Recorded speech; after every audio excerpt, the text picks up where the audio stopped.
aholi bechora qimmat narxlarda quruvchidan shu narsalarni sotib olib, endi dodini kimga aytishni bilmay Andijon viloyat hokimligiga ham uchrashibdi. Viloyat hokimini qabuliga kirmoqchi bo'lishganda ularni haydab solibdi. Aytishlari bo'yicha u yerdagi mas'ullar bor, yo'qol shartnoma tuzgansan debdi.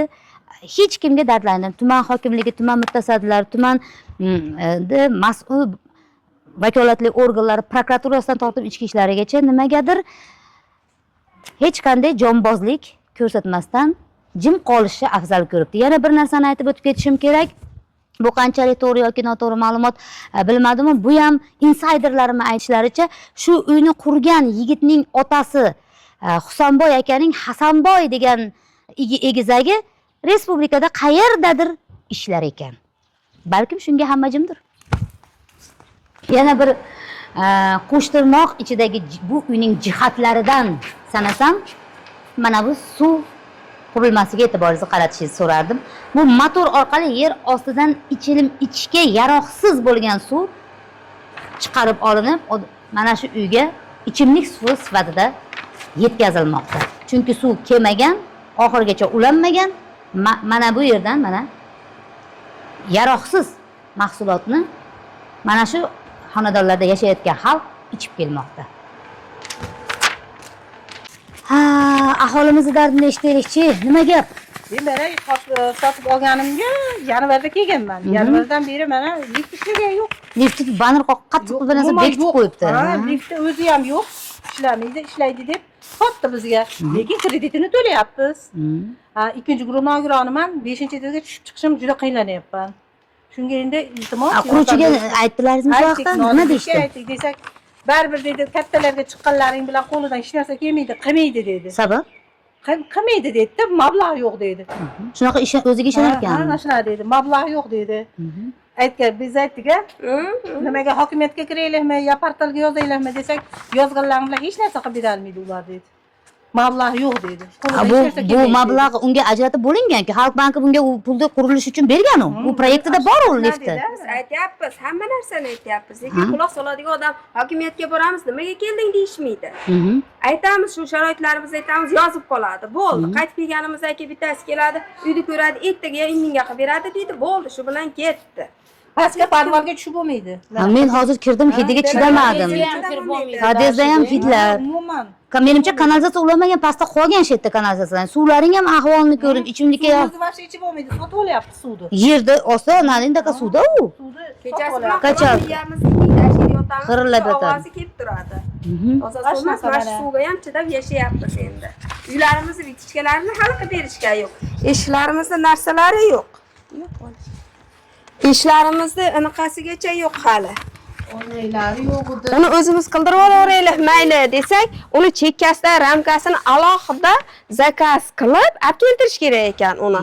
U yo'q narsa ekan. Biz bormagan joyimiz kelmadi. Mana shu qo'shnimiz ikkalamiz mehmon keladi, uyalamiz. Bolalar, yosh bolamiz bor. Qarang, shartnomalaringizni ko'rdim. Mana hozir qo'limda ham shu mana shu, ya'ni buyurtmachi pudratchi Chinobod quruvchi building mas'uliyati cheklangan jamiyat, uning rahbari Nodir Yusupov ekan. Mana shu uyni qurgan pudratchi ekan. Bu mana shartnomalarda ko'rib turgunimcha naklüch, ya'ni podключ. Tayyor uyga siz kirib, mebelingiz bilan, jihozingiz bilan kirib yashashingiz kerak bo'lgan uy ekan. Sizlar meni tushunishimcha, bu yerga kirganlaringdan beri xarajat qilyapsiz. Xarajat qilyapmiz. Ular aytdi, unitazni o'zim qo'ydim, vannani o'zim hamma shuni deyishyapti. Birovni chiqarib yuborganini meni vannamda hozir kirib ko'ringlar, iltimos. O'zlariga aytdim. Opa, shukur qilmaysizmi deyapti. 5 million rasotini o'zdan qilib olasizlar deyapti. Ana quruvchisi bor bo'ladi. Eskiga kirib bo'lmasmi? Men majbur bo'ldim. Bolam maktabga olib kirishim kerak edi. Mayli dedim desam, chekkalari sinib ketganini qo'yib berishdi. Orqasidan aytsam, qani ayting, kimga aytasiz deyapti. Nodirbek topolganim yo'q, dadasini topolganim yo'q. Aytdim, shuni qarab beringlar dedim. Ustani o'zim topib keldim, qilib berishdi, lekin suvi ketmaydi. Ketmagan suvga sasib ketyapti. Har kuni uyim sasib yotadi. Kirgan odam kiradi-yu, uyingizda nimani hidi kelyapti deydi. Derazalari tushib ketadi deydi. Chekkasiga miqqa qilib qo'ygan xolos. Meni yosh bolalarim bor. Kimga borib aytay? Prokuraturaga bordim, uchastkovoyga bor, hamma tayyor uyni berib qo'ydimi? Qilib olasizlar-da deyapti. Biz eshitadigan odam yo'q. Tekinga bergan yo'qmi? Pulga berdim. Shuni aytdim. Oyiga qancha to'layapsiz? 2 million 950 ming to'laymiz. Siz 4 million to'layman. Mana lifti ham yo'q. bolam bilan chiqaman, tushaman, Mana qo'lda yosh bolasi bor buni. 112 million naqd pul to'laganman bank. Undan tashqari har oy 4 million to'layman. Ahmoq bo'lib, Nima qilish fevralda kerak endi? bitadi degan Eshiklarimni uyiga qo'yib bergan, tug'adigan vaqtimda o'zim qo'yib qo'yib bergan. Mana o'zim qo'ydirdim.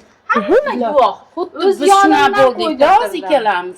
Men ham yo'rig uchun qo'ydim. Yig'ilib ko'zimda yosh chiqman. Haqiqatdan opa, mana prokuraturaga haq. Nima dedi prokuratura? Masalan, Nima telefon qildimi? Eshigini qo'yib bering dedi, qo'yib bering, ammo eshigimni qo'yib berdi. Chekkasi rekalarni boraverganingizda. Boraverdim, yig'laverdim, aytaverdim, oxir eshigini qo'yib bering Ha, degan. nimaga eshigini qo'yib bering dedi. Unga nisbatan bir chora qo'llash, bo'yningga olgan mas'uliyatni bajar degan narsa bo'lmadimi? Naq olgan lekin. Bizni aybimiz biz tushunmaganimizda bo'ldi. Bankdagilarga kirib, biz tayyor uyga qo'l qo'yaylik demabmiz-da biz o'sha paytda. Opalar, pulim yetmayapti, mablag' ko'rib turibsizlar mana dedi, taniysizlar. Shuni shunday qo'l qo'yib beringlar, shu tushgan pulni o'zlaringizga sarflaymiz dedi. Deganiga men mana 25-dekabrda qo'l qo'yganman 2023-yilda. Hozir mana 25, 1,5 yil bo'lyapti. Shundan beri bormay Andijon hokimiga bordim men. Eshdan kirgizishmadi. Qo'l qo'yganmizlar, ayb o'zlaringda, qarang chiqinglar dedi. Eshigiga ham yaqinlashtirishmadi bizni. Qaytib keldi mashakalarimiz. Respublikadan kelgan sayyor nimaga ham kirgizmadi-yu. Ha, kirgizishmadi. Mana shu holatimda turdim tippatiga 3 soat turdikmi, 8:30 da turib 11:30 gacha turdim. Agar ashitni tili bo'lsa gapirsin. Ko'rganlar ham bor. Mahalla komitetimiz ham ko'rdi. Sizlarda nima muammolaring bor deydi mahalla komitetimiz. Bilmaysizmi Siz dedi. noshukurga chiqarib qo'ygandirsiz. Ha, chiqardi-da. Shunaqa Bizni bizni bilmaysizmi bilmaysizmi bankga dedi. lang'illab pul to'lab qo'yganmiz, har oy 4 million to'layapsiz. bizda. Ha, ya'ni aybdor o'zlaringizlar. Ha? Biz tushunmaganligimiz Bu bo'ldi. Nodirbekdek, Yusupovdek ajoyib insonni yomonlik qilayotgan ekansizlarda, ha? Nima endi bu? Nima bo'lyapti? Nodirbek Yusupov, yana bir marta takrorlayman, Chinobod quruvchi building mas'uliyati cheklangan jamiyat rahbari Nodirbek Yusupovning ortida kim turibdi degan savol meni qiynamoqda. Va yana bir marta ta'kidlash esimda tursin, insiderlarning xabariga ko'ra, uning ba'zi bir qarindosh urug'lari yuqori turuvchi organlardan Toshkentda ishladi. Yana bitta narsani aytaman. Mana bu jitellarimizni gaplaridan tashqari yana mana qo'limda shartnomalar ham turibdi. Bilasizmi, hozir videolarni ham taqdim qilaman. Bu uy mana aytishyapti, даже kredit hali bitkazmay turib kreditga qo'l qo'yib bering degancha qo'l qo'yib bersak 23 ta qo'l qo'yib berganmiz, o'tib ketdi puli, uni ham olib bo'ldi deyapti. Lekin bu Nodirbek deganlari bu uyni hali kotlovan qazilayotgan davrida yo'q odamlarga sotib bo'lganlarini dalillarini keltiraman. Ana shu odamlar pulni to'lab qo'ygan. 3 yil kutasiz, 24-yilga bitadi desa 21-yilda pulni to'lagan, 24-yilda qarasa bitmayapti, 25da bir payt qarasa o'sha odamlar kirib yashashni boshlayapti. U odamlar hayron. Nima bo'lyapti desa, ularning uylarini tayyor bo'lgandan keyin boshqalarga sotib yuboryapti. Hozir bitta xonadonni 2 marta, 3 martalab sotib yuborish holatlari bo'lyapti. Lekin yana orada kim sarson?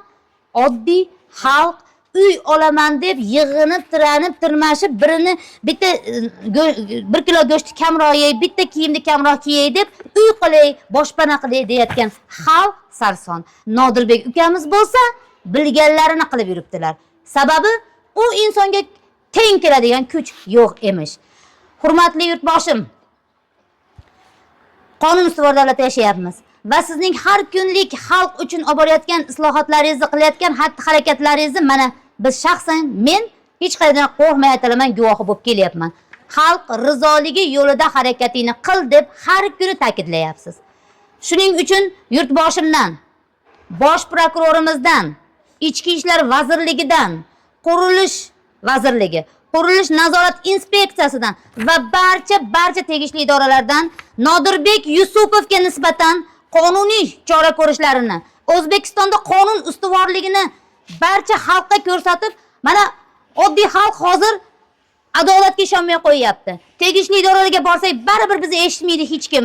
Nodir baribir tanish bilishi bilan, yuqori turuvchi organi bilan, cho'ntagidagi puli bilan hamma yo'lda eplab kelyapti degan ishonchsizlikni yo'qotilishiga amaliy yordam bersangiz. Yurtboshim, o'tinaman.